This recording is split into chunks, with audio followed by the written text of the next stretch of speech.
Hello, my name is Robert Rickover. I'm an Alexander Technique teacher in Lincoln, Nebraska, and I also teach on a regular basis in Toronto, Canada.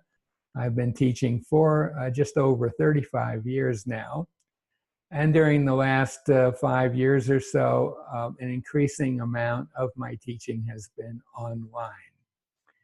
And this is now the fourth in a series of short videos on how to use Alexander Technique directions for your own benefit. In the last session, I brought up the topic of the whole question of being potentially distracted from using a direction by the nice results that it brings about. And that's going to be true not just of the directions that I've been using so far, which is I am free, but the two additional directions that I want to introduce to you today. The first one, the first new direction, actually has two possible variants. One is my neck is free, or another alternative for that could be my throat is free. Now, if you're a speaker or a singer, or you're a teacher or anyone who uses their voice a lot, this is going to be a particularly useful one for you to experiment with. And the kinds of experiments that I would suggest doing are pretty analogous to what we did earlier with walking. In this case, you might deliver a little imaginary speech, and the first few seconds, you use the direction I'm free or my throat is free, and then you throw it away or bring in a nonsense thought and just continue on with what you're saying. And then after a few seconds, you would bring it back again. This particular direction, if you are going to use it for vocal activities, it might be worthwhile to record it or have someone listen to it and give you feedback. But I don't want to imply that this direction is just for speaking or singing or anything like that. It's a universal direction. And any of you who've had any Alexander Technique experience will recognize that it's addressing a part of our anatomy, our neck, that region between the base of our skull and more or less the top 7 vertebrae of our spine is the neck. That region is a particularly important region of our bodies in terms of how it affects our overall coordination and balance. So we're going from a very general direction I've been using so far, I'm free, which, as I mentioned at the time, has a big advantage in that it's tough for people to mess it up in terms of trying to implement it. It's so far off the wall, as it were, that it's hard to imagine how I might intervene to help out.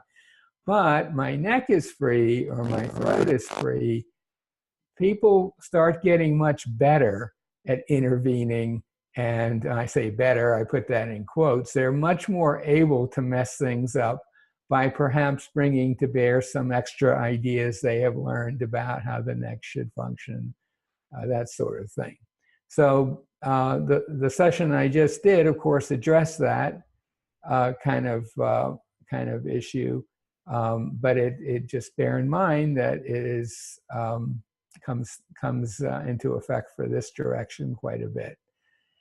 The second direction I want to introduce to you also has two ways of expressing it. One is my breathing is free, or I am freely breathing.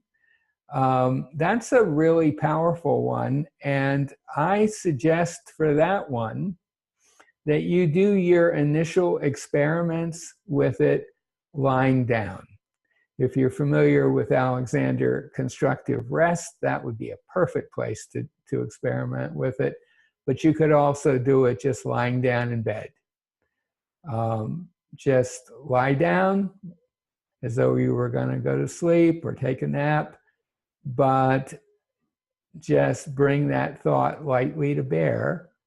I'm free, my breathing is free, and avoid the temptation to help out because it's going to be kind of strong, and see what happens. And you may have to experiment a bit with that, but I think you're going to find that your breathing is going to change, and in some cases it changes pretty dramatically, which of course leads to the other pitfall of self-directing, that that dramatic change in your breathing is really interesting, and you're very likely to get sucked into it, and you'll have to then just do what we talked about before, or just start over again. So now with that third direction, my breathing is free. Once you've experimented a bit using it lying down, and it's clear to you that it's useful, then you could experiment in other situations. You might explore it in just sitting, for example.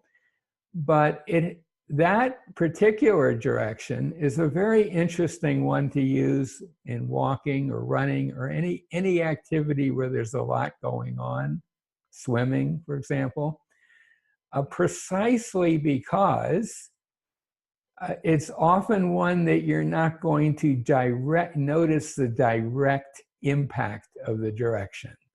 If you're running, you may not notice instantly a change in your breathing because it could be swamped by all the arm and leg movements. And that can be an advantage because you're not going to be tempted to get caught up in the results. And the three directions that I've talked about, I'm free, the most general of all. My neck is free or my throat is free, very specific, intervening at a very important part of your body. And then my breathing is free, also intervening at a very important function of your body, and as well as an important area of your body.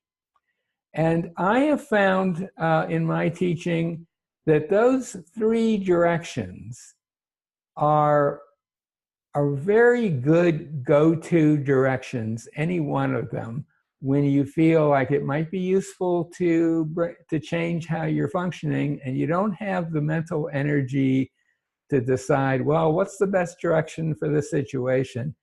Any one of those three will be helpful. They all basically take you to the same place, but they take you there in a little different pathway. So my feeling is it's nice to have a basket of directions that you can pick from, but it's also, and we're going to discuss some of the additional directions in a later series, but these three are, to me, go-to directions that anyone can use anytime. So that's it for this session. I'm going to do one more, and I think that's going to conclude the initial series on using Alexander technique directions.